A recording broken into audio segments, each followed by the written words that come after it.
Baik pemirsa TV, kita bertemu kembali dalam program Ustaz Menjawab. Tema kali ini tentang Islam dan sastrawan. Alhamdulillah di studio telah hadir seorang sastrawan Aceh, Indonesia maksud saya, ya. Tinggal di Aceh kebetulan. Din saja, kepada Bang Din saja. Saya memanggil Bang supaya dekat. Ya. Silakan penyair Din saja membaca sebuah puisi. Silakan. Assalamualaikum warahmatullahi wabarakatuh. Saya akan bacakan sebuah puisi pendek, belum ada judul, yang isinya seperti ini. Tiap-tiap hewan tidak ada yang lebih hebat. Masing-masing punya kelebihan sendiri. Hanya kelalaian dan nasib sial yang membuatnya kalah. Pengabdian hewan pada memangsa untuk mempertahankan stabilitas ekosistem alam. Pengabdian tetumbuhan pada akar mempertahankan stabilitas tanah dan pada daun untuk stabilitas udara dan humus.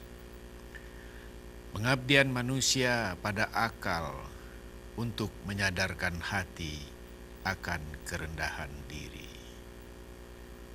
Tiap-tiap makhluk pengabdi sejati. Tidak ada kemenangan maupun kekalahan, karena hidup bukan kompetisi.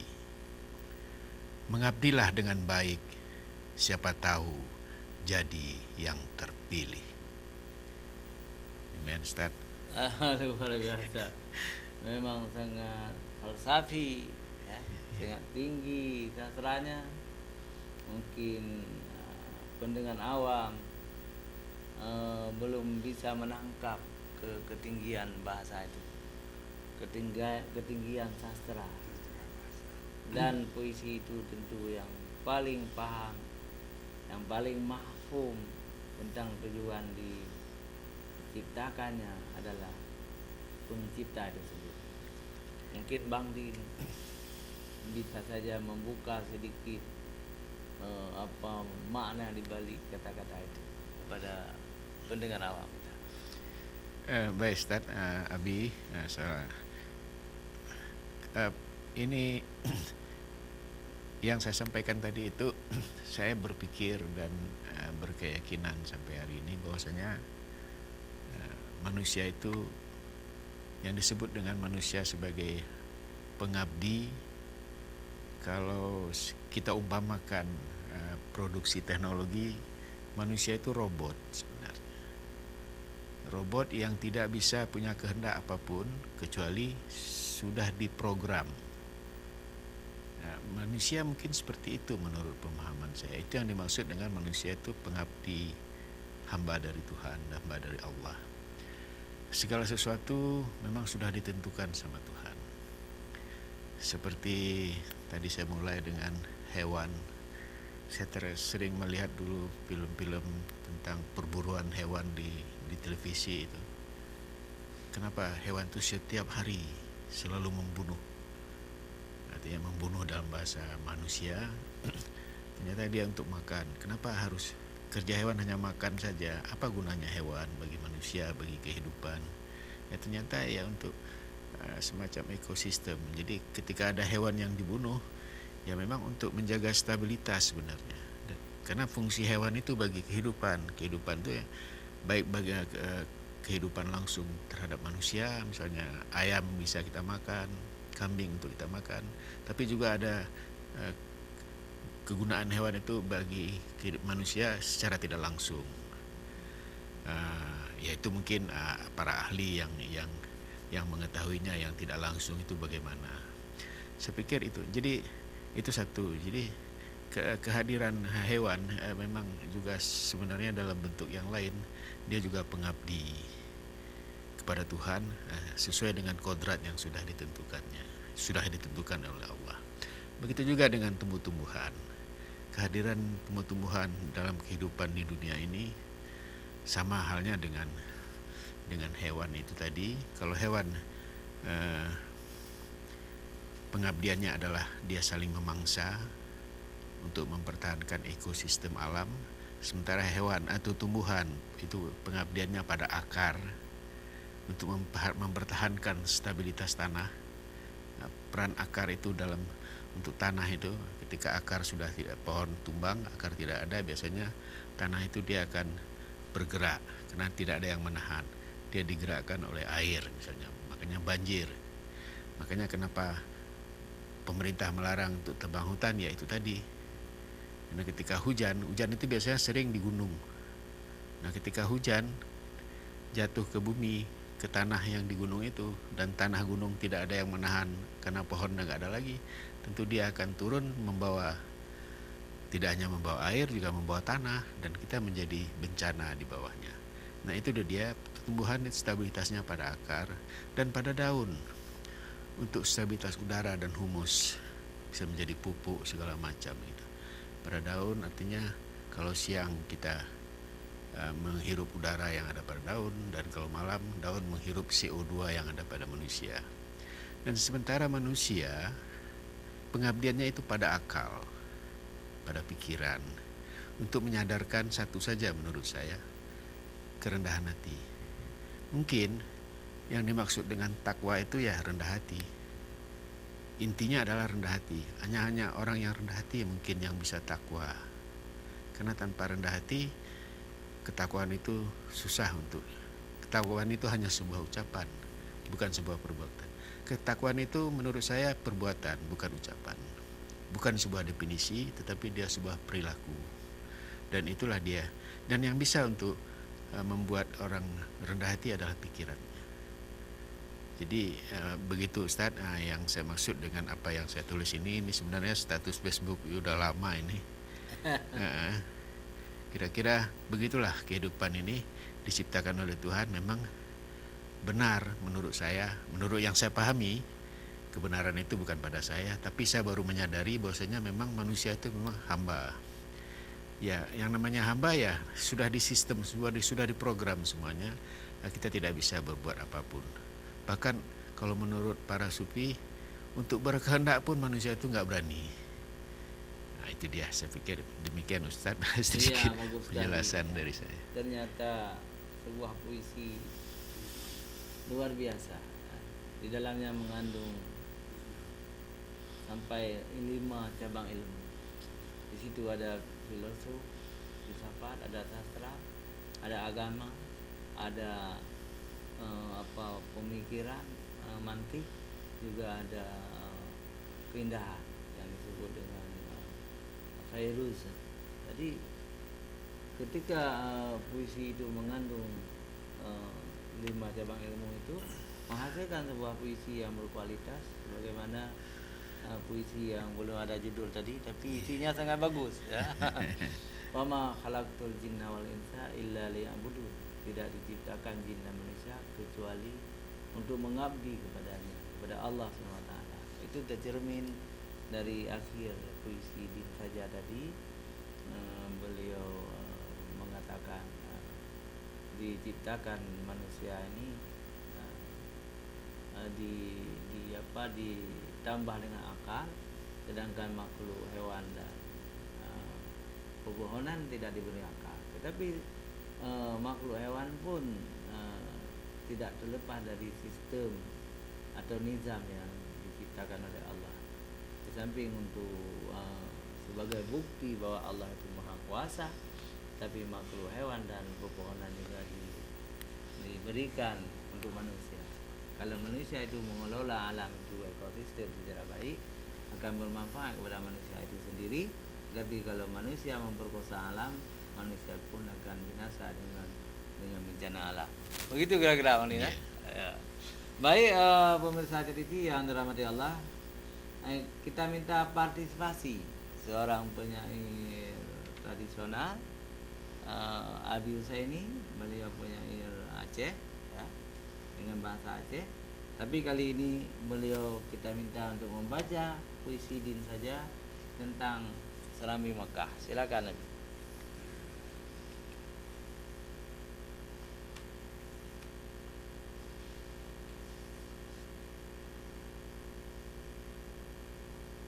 Terima kasih Ustaz yang mempercayakan saya untuk membaca sebuah syair.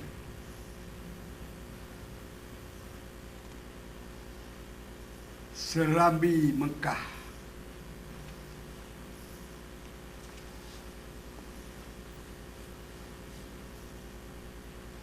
Aceh kehilangan nahada.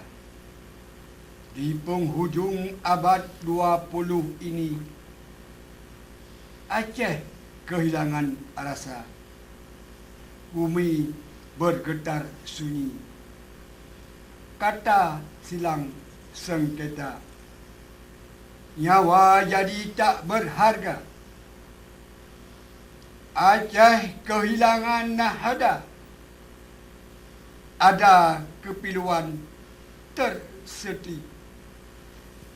Dalam kebisuan menggigit di penghujung abad 20 ini. Ketakutan menjelma dendam. Aceh kehilangan jiwa. Memandang Aceh terbayang manusia. Kehilangan harga. Din saja. Banda Aceh 1999. Terima kasih. Iya. Pemirsa Aceh TV, nampaknya puisi Din saja ini, Serambi Mekah ini ditulis saat puncak-puncaknya konflik Aceh tahun 1999, Bang Din ya. Iya. Apa yang dirasakan oleh masyarakat Aceh dirasakan oleh Din saja. Jadi memang penyair itu adalah kaca atau cermin masyarakat. Ya. Jadi senangnya masyarakat, senangnya penyair. Senangnya, susahnya masyarakat, susahnya penyair. Apa yang dirasakan oleh masyarakat dirasakan oleh seorang penyair. Karena penyair itu juga bagian dari masyarakat. Kita minta penjelasan dari penciptanya Din saja tentang puisi Serambi Mekah. Puisi Serambi Mekah ini saya tulis tahun 1999, itu setahun setelah Orde Baru tumbang, Pak Harto diturunkan sebagai penguasa.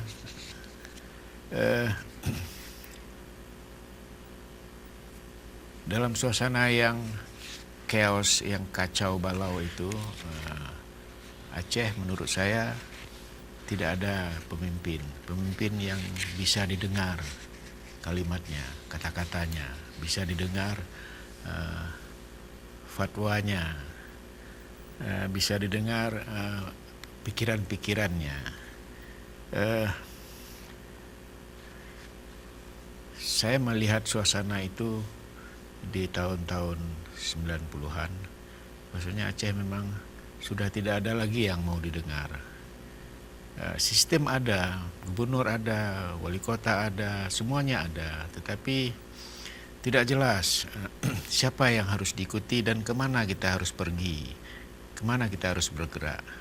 Mungkin pada waktu itu Ustadz Amir Hamzah menjadi anggota DPR itu di masa-masa itu tentu lebih paham bagaimana sistem pemerintahan di Indonesia dan di Aceh terutamanya.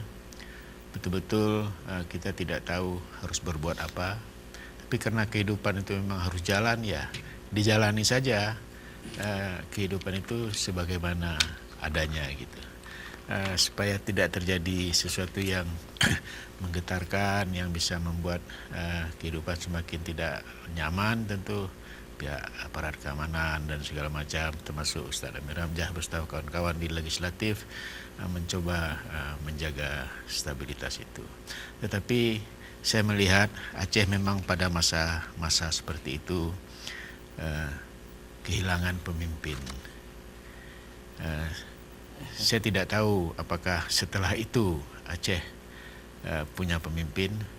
Mungkin Ustadz yang bisa menjawab, karena pemimpin itu pengertian pemimpin kita tidak bisa hanya memakai dalam sistem kenegaraan, karena kita orang beragama. Tentu pengertian kepemimpinan itu, pemimpin itu tentu syarat-syaratnya menurut saya dan saya sepakat harus berdasarkan agama. Jadi syarat-syarat seorang pemimpin itu memang harus berdasarkan agama. Kalau enggak, ya seperti selama ini terjadi kudeta, terjadi penggulingan segala macam.